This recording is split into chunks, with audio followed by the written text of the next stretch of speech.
আসসালামু আলাইকুম প্রিয় শিক্ষার্থী, আশা করি তোমরা সবাই ভালো আছো। আজকে আমি তোমাদের দুই চলক বিশিষ্ট সমীকরণ সমাধান করব fx 991 ms ক্যালকুলেটর দিয়ে। গত ক্লাসে আমি সমাধান করছি fx 991 ইএস প্লাস ক্যালকুলেটর দিয়ে। তাহলে চলো আমরা সমাধান করি। আমাদের দুইটা সমীকরণ দেওয়া আছে, দেখো 3x - 4y = 0, 2x - 3y = -1। অবশ্যই কনস্ট্যান্টকে সমীকরণ ডান পাশে রাখতে হবে। প্রথমে আমাদের ক্যালকুলেটরকে অন করে নিতে হবে। তারপর দেখো আমাদের মোট লেখা আছে, এখানে মোট লেখা আছে, মোটে আমরা তিনবার ক্লিক করব। একবার, দুইবার, তিনবার। তিনবার ক্লিক করার পর দেখো আমাদের ইকুয়েশন এই কিউ এন নামে আছে, সেদিকে আমাদের ক্লিক করতে হবে। তাহলে কত নাম্বার আছে? 1 নাম্বারে আছে। তাহলে আমরা 1 নাম্বারে ক্লিক করি। তাহলে দেখো আমাদের আননোনস 2 আর 3 আছে। 2 নাম্বার হচ্ছে দুই চলক বিশিষ্ট, আর 3 হচ্ছে তিন চলক বিশিষ্ট। তাহলে তো এখন আমরা দুই চলক বিশিষ্ট সমাধান করব, এই জন্য আমরা 2 এ ক্লিক করব, 3 এ ক্লিক করব না। তাহলে আমরা 2 এ ক্লিক করলাম।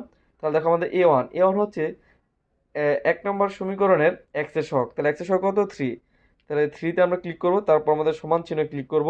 বি হচ্ছে ওয়াই এর সহগ, ওয়াই এর সহগ কত? -4y। তাহলে -4। তারপর দেখো আমাদের সি ওয়ান কত, মানে সি ওয়ান হচ্ছে এখানে কনস্ট্যান্ট, সে হচ্ছে 0। তাহলে আমরা 0-তে ক্লিক করব, তারপর সমান চিহ্ন দিব। এরপর দেখো আমাদের 2 নম্বর সমীকরণ। 2 নম্বর সমীকরণ এক্স এর সহগ কত, মানে এটা হচ্ছে 2 নম্বর সমীকরণ, এক্স এর সহগ কত? 2। দেখো ওয়াই এর সহগ কত হচ্ছে? -3। তাহলে -3 মানে বি টু। এখানে 2 নম্বর সমীকরণের ওয়াই সহগ, আর সি টু হচ্ছে 2 নম্বর সমীকরণের কনস্ট্যান্ট বা ধ্রুবক। তাহলে কত আছে? -1। সমান চিহ্নে ক্লিক করব। তাহলে দেখো এক্স এর মান আমাদের 4 বেরিয়েছে, আর ওয়াই মান 3 বেরিয়েছে। এ হচ্ছে আমাদের সমাধান করা দুই চলক বিশিষ্ট সমীকরণ। আমরা এইভাবে ক্যালকুলেটরের সাহায্যে সমাধান করতে পারি। সবাই ভালো থাকবে। আসসালামু আলাইকুম।